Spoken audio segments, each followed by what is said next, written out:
This is Before the War by Leah Griesmann.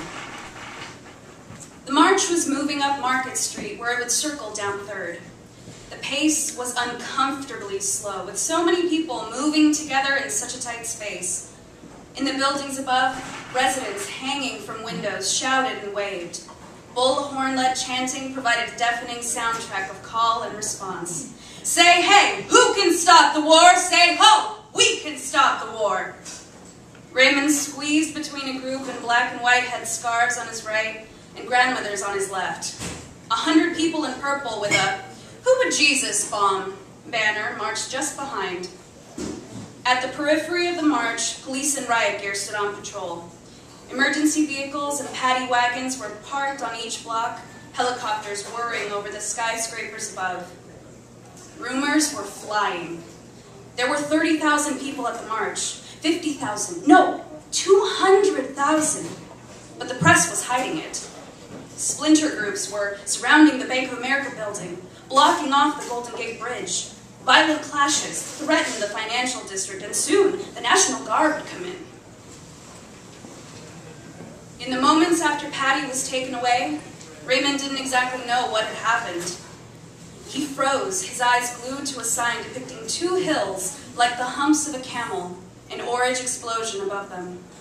More people had joined the melee, joining hands on the street. When he looked up, a new line of police in formation marched towards them from 2 blocks away. As the crush of police moved in, marchers held their ground. Raymond shielded his eyes, turned and ran, following protesters off the main streets. He bolted through the fleeing crowd, ducking into an alley, taking shelter next to a dumpster.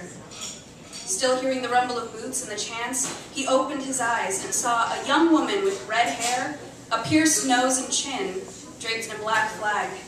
She was with 2 young men, one with a mohawk, the other whose hair was blue spikes. "Cops around the corner! Cops around the corner!" the young woman said. They all turned around. "Are you marching?" Mohawk asked Raymond. "I'm just trying to get home." "The cops that way too," she said, pulling him up by the hand. They hurried up 7th. Pouring down from Montgomery was another wave of fleeing marchers. Small gangs of anarchists in black scarves were running and ducking, playing cat and mouse with the riot police. Helicopters were swirling over the plaza. A solemn man dressed in a gray suit, carrying a sign that read, 10,000 galaxies and counting, was limping their way. "You guys want to go back to market?" Raymond, sweating now, took off his shirt. "Fuck! Did they do that to you?" Mohawk asked, his arms jerking in front of his chest. He had forgotten about the bruises. They weren't black and blue like people said, but a sick yellow, purple, and green.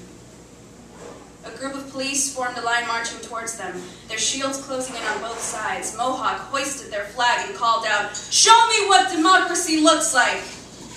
Raymond looked at his comrades, one digging his cheek with his nails, another head twitching, the man in the suit with the 10,000 galaxies sign not catching up. "Show me what democracy looks like!" He raised his bruised arm in response. Thank you.